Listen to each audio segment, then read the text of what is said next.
Assalamualaikum. Today we will discuss about acid base balance. So starting from the very basic concept, we will discuss about acid.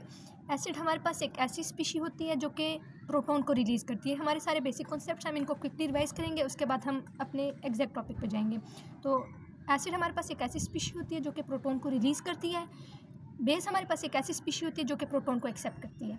उसके बाद हमारे पास conjugate base और acid का concept आता है. Conjugate acid और base हमारे पास for example एक एसिड दैट इज़ HCl, जब वो डिसोसिएट होता है तो एक हाइड्रोजन आयन बनता है और एक क्लोराइड आयन बनता है. हमारे पास ये जो हाइड्रोजन आयन रिमूव होने के बाद जो स्पीशी बचती है उसको हम कंजुगेट बेस बोलते हैं. तो कंजुगेट एसिड और उसके कंजुगेट बेस में सिर्फ हाइड्रोजन आयन का फ़र्क होता है. लाइक इसके पास हाइड्रोजन आयन होता है और उसके कंजुगेट बेस के पास हाइड्रोजन आयन नहीं होता है. सेम इसी तरह हमारे पास अमोनिया एक वीक बेस है. उसको जब हम वाटर में डिसोसिएट करेंगे तो हमारे पास NH4+ अमोनियम आयन बनेगा. That is conjugate acid of ammonia base. तो हमारे पास कंजुगेट एसिड और बेस के पेयर में हमेशा एक हाइड्रोजन का फ़र्क होता है. अब हम एक और बेसिक कंसेप्ट के बारे में पढ़ेंगे, दैट इज़ pH. इस हम ऑलरेडी इनके बारे में जानते हैं, हम जस्ट इनका एक क्विक रिवीजन लेंगे. तो pH हमारे पास होता है negative log of hydrogen ion. जब हम हाइड्रोजन का नेगेटिव लॉग लेते हैं तो बेसिकली इसको हम pH बोलते हैं. अब कुछ टर्म्स हमें पता होनी चाहिए. लाइक जब हाइड्रोजन आयन की कंसनट्रेशन इंक्रीज़ होती है तो हमारे पास एसिडिटी इंक्रीज़ होती है, और हमारे पास जितनी एसिडिटी इंक्रीज़ होती है हमारी pH उतनी डिक्रीज़ होती है. जब हम बोलते हैं कि pH इज़ डिक्रीज़, इसका मतलब हमारे पास एसिडिटी ज़्यादा हो रही होती है. उसके बाद जब हाइड्रोजन आयन की कंसनट्रेशन हमारे पास कम होती है तो एसिडिटी भी कम होती है, और जब एसिडिटी हमारे पास कम होती है इसका मतलब हमारी pH इंक्रीज़ हो जाती है. दैट इज़ के हमारा लाइक हो रहा होता है. उसके बाद हम कुछ और बेसिक पॉइंट्स देखेंगे, जैसा कि pH को हम इस तरह से भी लिख सकते हैं log 1/H+, बिकॉज लॉगरिथम में एक हमारे पास एक बेसिक रूल होता है कि log A divided by B. तो जब हमारे पास दो लॉगरिथम में दो चीज़ें आपस में डिवाइड हो रही हूँ तो उसको हम log A माइनस इस डिवाइड को माइनस में चेंज कर देते हैं और इस तरह से log A minus log B लिखते हैं. तो हम यहाँ pH वाला इसको सॉल्व करेंगे. हम log 1 लिखेंगे, डिवाइड वाली जगह पे माइनस लिखेंगे और log H+ लिखेंगे. log 1 हमारे पास 0 के बराबर होता है. इस तरह से pH हमारे पास negative logarithm of hydrogen ion आ जाएगा. एसिड बेस रिएक्शंस, हमें इनके बारे में भी पता होना चाहिए कि जब भी हमारे पास कोई एसिड किसी बेस के साथ रिएक्शन करता है तो हमारे पास एक सॉल्ट बनता है और साथ में वाटर बनता है.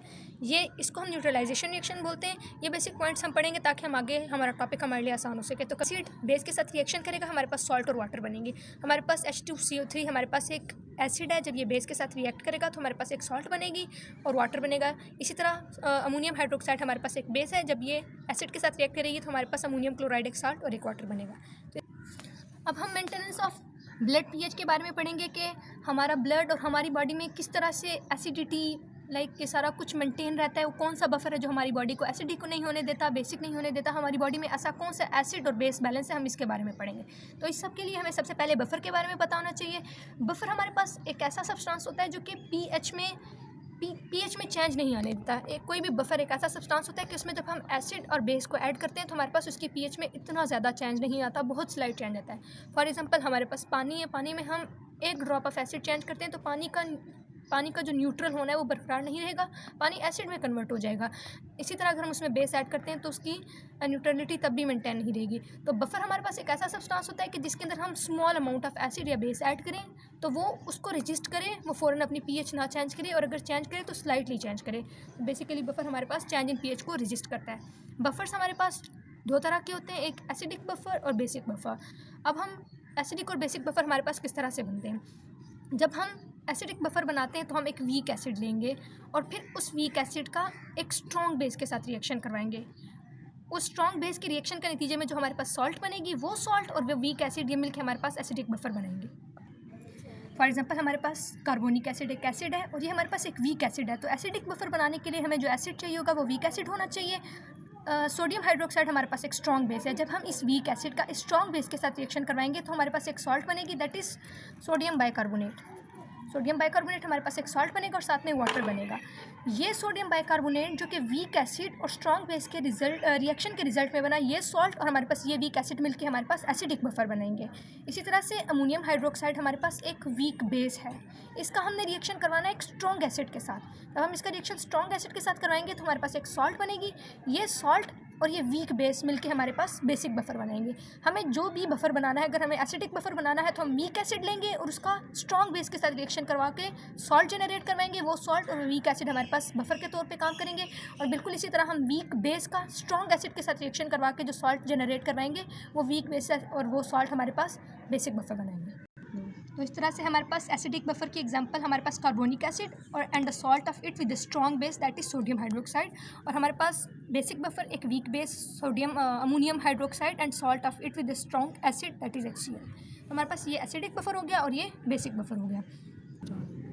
अब हम अपने मेन टॉपिक की तरफ आते हैं जो कि था maintenance of blood pH. Like हमारी बॉडी में पीएच किस तरह से मेंटेन रहती है, हमारी बॉडी का एसिड बेस बैलेंस किस तरह से मेंटेन रहता है। तो उसके लिए हम बॉडी बफर्स की बात करेंगे। बॉडी में हमारे पास किस तरह के बफर्स होते हैं। हमारी बॉडी में 3 तरह के मैकेनिज्म है जो बफर के तौर पर एक्ट करते हैं। सबसे पहले हमारा जो ब्लड है वो बफर के तौर पर एक्ट करता है। सेकंड हमारे पास हमारा रिस्पायरेटरी मैकेनिज्म, ये भी बफर के तौर पे एक्ट करता है। और last but not least renal mechanism, ये भी हमारे पास बफर के तौर पे एक्ट करता है। जो ब्लड बफर होते हैं उसको हम फर्स्ट लाइन ऑफ डिफेंस में ऐड करते हैं। लाइक ब्लड बफर हमारे पास सबसे पहला जो बफर जो सबसे जल्दी एक्टिवेट होगा हमारे पास blood buffer, then second one will be respiratory mechanism, और लास्ट वन हमारे पास रीनल मैकेनिज्म होगा। सबसे पहले हम ब्लड बफर के बारे में बात करेंगे एंड वन बाय वन फिर हम रिस्पायरेटरी मैकेनिज्म और रीनल मैकेनिज्म के बारे में बात करेंगे।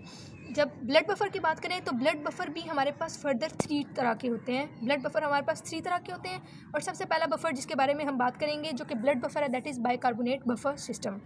अब बाइकार्बोनेट बफर सिस्टम में ये बफर सिस्टम हमारे पास एक्स्ट्रा सेलुलर फ्लूइड लाइक हमारा जो प्लाज्मा है उसके अंदर प्रेजेंट है। हमारे प्लाज्मा के अंदर जो बेसिक बफर प्रेजेंट है, और ये एक इंपॉर्टेंट पॉइंट है, इसको हम इसी तरह से याद रखेंगे कि वो कौन सा बफर है जो कि एक्स्ट्रा सेलुलर फ्लूइड में प्रेजेंट है। वो हमारे पास बाइकार्बोनेट बफर सिस्टम है जो कि एक्स्ट्रा सेलुलर फ्लूइड में प्रेजेंट है। किसी भी बफर को बनाने के लिए हमें एक वीक एसिड चाहिए होता है और उसका salt with a strong base. तो कार्बोनिक एसिड हमारे पास एक वीक एसिड है। हमने इसका सोडियम हाइड्रोक्साइड के साथ रिएक्शन कराया, जैसा कि हम पीछे देख चुके हैं। हमारे पास एक सॉल्ट बनेगा सोडियम बाइकार्बोनेट। तो ये weak acid and salt of it with strong base हमारे पास बाइकार्बोनेट बफर के तौर पर एक्ट करेंगे। अब हमारे पास जो कार्बोनिक एसिड होता है ये हमारे पास जब डिसोसिएट होता है तो हमारे पास एक हाइड्रोजन आयन बनता है और एक बाइकार्बोनेट आयन बनता है। इसी तरह हमारे पास जब दूसरा हमारे पास जो बफर में दूसरा पार्ट है हमारे पास सोडियम बाइकार्बोनेट, ये जब डिसोसिएट होगा तो हमारे पास एक सोडियम आयन बनेगा और एक बाइकार्बोनेट आयन बनेगा। कोई भी जब हमारे पास बफर होता है उसके अंदर 2 एक्टिव स्पीशीज होती है। 2 एक्टिव स्पीशीज हमारे पास एक जो एसिड हम यूज करते हैं वीक एसिड, और एक इसका कंजुगेट बेस। ये दोनों हमारे पास किसी बफर की एक्टिव स्पीशीज होती है। एक जो भी बफर का रोल होता है वो ये 2 परफॉर्म करती है। अब अगर हमारे पास ये एसिड और ये बाइकार्बोनेट आयन हमें इस पहले ही रिएक्शन से दोनों मिल रहे हैं, तो हमें इस नेक्स्ट रिएक्शन इस सोडियम बाइकार्बोनेट की क्या ज़रूरत है। हमारे पास जो कार्बोनिक एसिड होता है वो एक वीक एसिड होता है, वो डिसोसिएट होकर उतने ज़्यादा हमें बाइकार्बोनेट आयन नहीं दे पाता। जबकि हमारे पास सोडियम बाइकार्बोनेट ये एक अच्छा इलेक्ट्रोलाइट है, ये जब डिसोसिएट होता है तो हमारे पास large quantity of bicarbonate ion देता है। तो इस तरह से हमारे पास हमारे बफर हमें जिस चीज़ की रिक्वायरमेंट थी that was carbonic acid and bicarbonate ion, वो हमें इस तरह से दोनों मिल जाएंगे। अब इसकी नीड इससे ये हमारी कौन सी ज़रूरत को पूरी करेगा। फॉर एग्जांपल अगर हमारी बॉडी में कोई एसिड आ जाता है तो हमारी बॉडी में हमारे ब्लड में हाइड्रोजन आयन की कंसंट्रेशन इंक्रीज़ करने लग जाएगी। तो ये जो बाइकार्बोनेट है ये बेसिकली उस हाइड्रोजन आयन को कैप्चर करेगा, और जब वो हाइड्रोजन आयन को कैप्चर करेगा तो इस तरह से वो उस एसिडिटी को कंट्रोल करता जाएगा। हम बेसिक कॉन्सेप्ट ऑफ लाइक हमारे पास जब प्रोडक्ट साइड पे कोई प्रोडक्ट कम होता है तो हमारे पास रिएक्शन फॉरवर्ड मूव करने लग जाता है। जब हमारे पास फॉर एग्जांपल यहाँ पे कोई एसिड आएगा हाइड्रोजन आयन, ये बाइकार्बोनेट आयन उसके साथ कंबाइन होकर कार्बोनिक एसिड बनाएगा, और इस तरफ हमारी प्रोडक्ट कम होने लग जाएगी तो ये कार्बोनिक एसिड और डिसोसिएट होगा, हमारे पास और बाइकार्बोनेट आयन प्रोड्यूस होंगे, और इस तरह से ये रिएक्शन कंटिन्यू होता रहेगा और हमारे हाइड्रोजन आयन जो किसी एसिड की वजह से प्रोड्यूस हो रहे हैं वो सारे अकोमोडेट होते जाएंगे। अब अगर हमारी बॉडी में कोई बेस आ जाती है, फॉर एग्जाम्पल हाइड्रोक्साइड आयन आ जाते हैं, तो ये जो हाइड्रोजन आयन प्रोड्यूस हुआ है ये इस हाइड्रोक्साइड आयन के साथ रिएक्शन करके वाटर बनाएगा, और इस तरह से हाइड्रोक्साइड आयन भी हमारे पास अकोमोडेट होते जाएंगे और हमारी बॉडी का एसिड बेस बैलेंस खराब नहीं होगा। तो किसी भी बफर में हमारे पास जो 2 एक्टिव स्पीशीज होती हैं वो एक उसका एसिड और एक उसका कंजुगेट बेस। उसका कंजुगेट बेस हम एसिड से भी हासिल करते हैं और इसके अलावा हम salt of it with strong base से भी हासिल करते हैं। अब बाइकार्बोनेट बफर सिस्टम के लिए हम हेंडरसन हेज़लबैक इक्वेशन को डिस्कस करेंगे। हम सबसे पहले ये इक्वेशन लिखेंगे लाइक बाइकार्बोनेट कार्बोनिक एसिड हमारे पास डिसोसिएट होकर हाइड्रोजन आयन और बाइकार्बोनेट आयन बनाएगा। हम इसके लिए के equation by law of mass action के ज़रिए हम ये इक्वेशन लिखेंगे, जिसमें हम प्रोडक्ट को न्यूमरेटर में लिखते हैं और हमारे पास जो रिएक्टेंट होते हैं इसको हम डिनोमिनेटर में लिखते हैं। हम इस तरह से लिखेंगे। उसके बाद हम सिंपल थोड़ी सी रीअरेंजमेंट करवाएंगे, हम क्रॉस मल्टीप्लिकेशन करवाएंगे। क्रॉस मल्टीप्लिकेशन जब हम करवाएंगे तो हमारे पास ये डिसोसिएशन कांस्टेंट ऑफ एसिड, ये हमारे पास कार्बोनिक एसिड यहाँ पे क्रॉस मल्टीप्लाई होकर आ जाएगा, बाइकार्बोनेट आयन हमारे पास यहाँ नीचे आ जाएंगे और यहाँ पे हमारे पास हाइड्रोजन आयन बचेंगे। तो ये इक्वेशन हमने थोड़ी सी रीअरेंज की और इस इक्वेशन को हमने यहाँ पे लिख दिया। ये हमारे पास इक्वेशन है। इस इक्वेशन का हम नेगेटिव लॉग लेंगे। जब इस इक्वेशन का हम नेगेटिव लॉग लेंगे तो हम यहाँ पे भी negative log hydrogen ion negative log, और हम इस पूरी इक्वेशन को नेगेटिव लॉग के साथ मल्टीप्लाई कर लेंगे। एज वी नो कि negative log of hydrogen ion हमारे पास पीएच के बराबर होता है। बिल्कुल इसी तरह के ए का जब हम नेगेटिव लॉग लेंगे तो पी के ए के बराबर आ जाएगा। और यहाँ पे इस नेगेटिव को ख़त्म करने के लिए हम इस इक्वेशन को इन्वर्ट कर देंगे।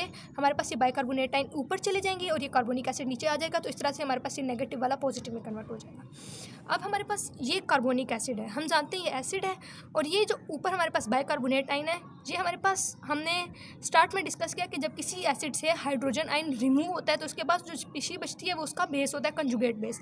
लाइक हमारे पास कार्बोनिक एसिड है H2CO3, इससे हाइड्रोजन रिमूव होगा तो ये बाइकार्बोनेट आयन इसका कंजुगेट बेस है। तो हम इस बाइकार्बोनेट आयन को बेस भी बोल सकते हैं।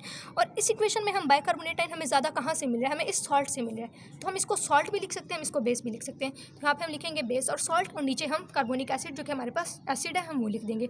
उसके अलावा हम इस इक्वेशन को किस तरह से लिख सकते हैं, ये हमारे पास एक प्रोटोनेटेड फॉर्म है, लाइक यहाँ पे प्रोटॉन्स प्रेजेंट हैं और यहाँ पे हमारे पास एक प्रोटॉन रिमूव हो चुका है, तो इसको हम डीप्रोटोनेटेड फॉर्म भी बोल सकते हैं। तो इस इक्वेशन को हम बेस और सॉल्ट और एसिड की फॉर्म में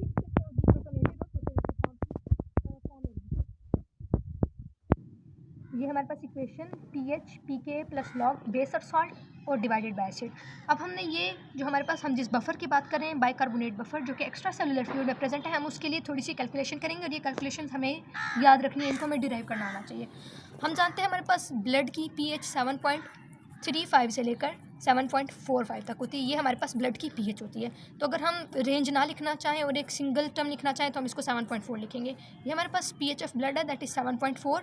हमें कार्बोनिक एसिड की pKa value as it is आनी चाहिए, दैट इज़ 6.1। ये हम carbonic acid like bicarbonate buffer के लिए वैल्यूज़ ये पूरी इक्वेशन डिराइव कर रहे हैं। उसके बाद हम वही इक्वेशन लॉग इसी तरह से लिखेंगे। अब हमें यहाँ पे बेस और सॉल्ट हमारे पास बाइकार्बोनेट आयन थे, हमें यहाँ पे बाइकार्बोनेट आयन की कंसंट्रेशन लिखनी है और डिनोमिनेटर में हमें कार्बोनिक एसिड की कंसंट्रेशन लिखनी है। ये कंसंट्रेशंस हम कहाँ से लाएंगे, ये हमें एज इट इज़ याद रखनी है। लाइक हमारे पास जो हमारा प्लाज्मा होता है, हमारा ब्लड प्लाज्मा, उसके अंदर बाइकार्बोनेट कंसंट्रेशन 24 मिलीमोल पर लीटर होती है। जो हमारे ब्लड प्लाज्मा में बाइकार्बोनेट की कंसंट्रेशन होती है वो होती है 24 मिलीमोल पर लीटर। और इसी तरह से हमें कार्बनिक एसिड की कंसंट्रेशन चाहिए, तो उसको हम इस तरह से फाइंड करते हैं कि हमारे ब्लड में जितना partial pressure of carbon dioxide होता है दैट इज़ 40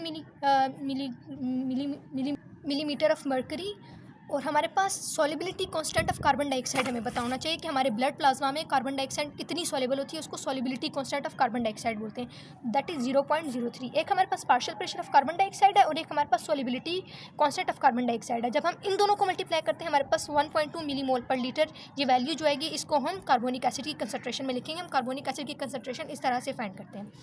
हम इसको इक्वेशन को फर्दर सॉल्व करेंगे तो हमारे पास यहाँ पे इन दोनों को डिवाइड करने से 20 आ जाएगा। लॉग 20 हमारे पास 1.3 के बराबर होता है और जब हम इन दोनों को ऐड करेंगे तो एक्जैक्टली हमारे पास 7.4 पीएच आएगी और ये हमारे पास बाइकार्बोनेट बफर है। अभी यहाँ पे हमें कुछ बातें याद रखनी है, लाइक जब हमारे पास पीएच 7.4 होती है, हमारे ब्लड की पीएच 7.4 होती है जो कि बिल्कुल नॉर्मल रेंज है, उस वक्त हमारे ब्लड में जो बाइकार्बोनेट, ये बाइकार्बोनेट H2CO3 हमारे पास कार्बोनिक एसिड, इन दोनों की जो रेशो होती है वो 20 होती है, लाइक 20:1। ये हमने इस तरह यहाँ पे फाइंड की 24 1.2 को जब हमने डिवाइड किया तो हमारे पास 20 आया था। तो नॉर्मल जब हमारे पास ब्लड अपनी नॉर्मल पीएच में होता है दैट इज़ 7.4, हमारे पास बाइकार्बोनेट और कार्बोनिक एसिड की रेशो 20:1 होती है। इस बात का क्या मतलब है, इस बात का मतलब ये है कि हमारे पास जब हमारे ब्लड की नॉर्मल पीएच होती है तो हमारे बाइकार्बोनेट आयन हमारे ब्लड में 20 टाइम कार्बोनिक एसिड से ज़्यादा होते हैं।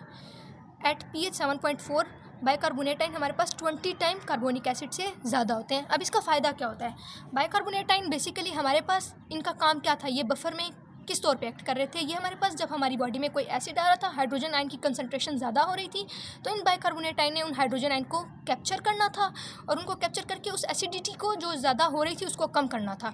तो जितने बाइकार्बोनेट आयन हमारी बॉडी में ज़्यादा होंगे इस तरह से हमारी एसिडिटी को वो कंट्रोल करते रहेंगे। इसीलिए जो बाइकार्बोनेट आयन की 20 टाइम कंसंट्रेशन कार्बोनिक एसिड से ज़्यादा, इसको हम alkali reserve of the body बोलते हैं। लाइक हमारी बॉडी का अल्कली रिजर्व है जिसने आने वाले एसिड्स को अकोमोडेट करना है और एसिडिटी को नहीं बढ़ाने देना। एक और चीज़ कि हमारे पास जो बाइकार्बोनेट बफर होता है बेसिकली ये हमारे पास एसिडिटी को टेम्परेरीली कंट्रोल करता है। लाइक ये हमारे पास फॉर एग्जांपल हमारी बॉडी में कोई एसिड है, बाइकार्बोनेट से कैप्चर कर लिया, लेकिन इस बफर के पास कोई ऐसा लाइक एक स्पॉन्ज की तौर पे एक्ट करेगा, ये उस हाइड्रोजन आयन को अब्जॉर्ब कर लेगा, एक अब्जॉर्बेंट के तौर पे एक्ट करेगा, लेकिन इसके पास वो मेथड नहीं है कि उस हाइड्रोजन आयन को वो बॉडी से रिमूव करवा सके। तो इसलिए हम इसको एक टेम्परेरी बफर बोलते हैं। आगे जाके हम बाकी बफर्स के बारे में बात करेंगे, डिटेल में उनको डिस्कस करेंगे, जिससे हमें पता चलेगा कि कुछ बफर्स ऐसे हैं जो ना कि सिर्फ अब्जॉर्बेंट के तौर पे एक्ट करते हैं, बल्कि वो उस हाइड्रोजन आयन को या फिर उस एसिड को बॉडी से रिमूव भी करवाएंगे। हम इंशाल्लाह नेक्स्ट वीडियो में बाकी कंटिन्यू करेंगे। Thank you so much.